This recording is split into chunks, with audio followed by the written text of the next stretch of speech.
today I'm going to talk to you a little bit about peace, but you're going to see it in a light that maybe you have not seen before, because I really sense that the answer to a lot of what's going on in our world, the chaos that it's in our world, this is the answer. On the same day, when evening had come, he said to them, let us cross over to the other side. And when they had left the multitude, they took him along in the boat as he was, and the other little boats were also with him. So a bunch of boats began to go, and a great windstorm arose, and the waves beat into the boat so that it was already filling with water. But he was in the stern, asleep on a pillow. This is Jesus. And they awoke him and said to him, Teacher, do you not care that we are perishing? Then he arose and rebuked the wind and said to the sea, Peace, be still. I want you to remember this word, peace, be still. And the wind ceased, and there was a great calm. But they said to them, why are you so fearful? How is it that you have no faith? This is Jesus asking them.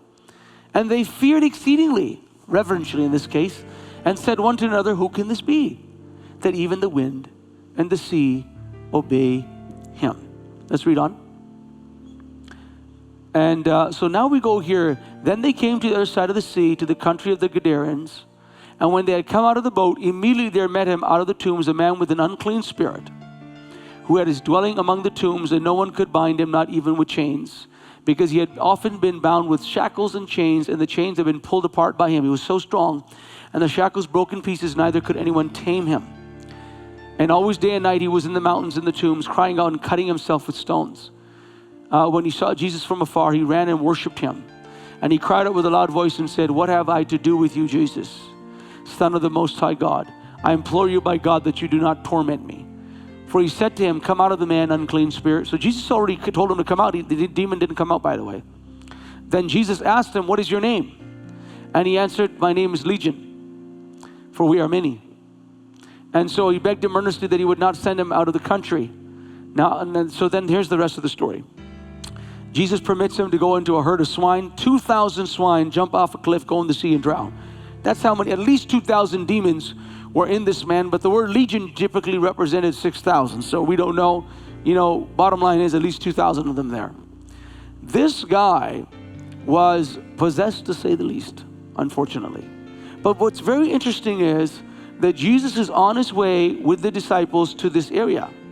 And suddenly a storm came en route to their destination. And I want to tell you something today.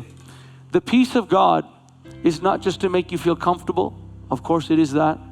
The peace of God is not just tranquility in your spirit and your soul, but the peace of God is a powerful weapon. And when Jesus said, peace be still, in this particular example, he was dealing with the corporate opposition of a spirit that had taken over the territory of the Gadarenes, that was ruled by this one person that was so possessed with the devil. And so that spirit arose in him because they were en route, and that spirit was afraid that Jesus was going to come in, and the atmosphere was going to shift, and the territory was going to shift. Just like that in America right now, there's some chaos going on. There's chaos going on in our world because the enemy knows his time is short. The enemy knows that Jesus is on the horizon. The enemy knows the soon coming King is coming, and the bride is awakening in the earth. The glorious church is coming to the surface, and there's going to be an awakening of his presence. The enemy knows that he's about to do something to shift the atmosphere. Mammon knows that God's about to shift the economy into the house of God as people align in his house. And so there is demonic activity taking place, and there is a storm that we are all in the middle of. But it's stirred by a spirit behind the scenes. Ephesians 6 says that we do not wrestle against flesh and blood, or our problems and our challenges are not of human origin. So what it's saying is the enemy uses people as puppets. And no doubt there are people with a lot of money, they're using people as puppets, and they're taking advantage of people and their misery and what's occurred in their life and in their bloodline, in their generation, in their history, and using it for their own agendas. But the enemy is stirring up conflict and strife. And this is a time not only to bring peace to the conflict, but love and grace in the middle of it as well, and understanding.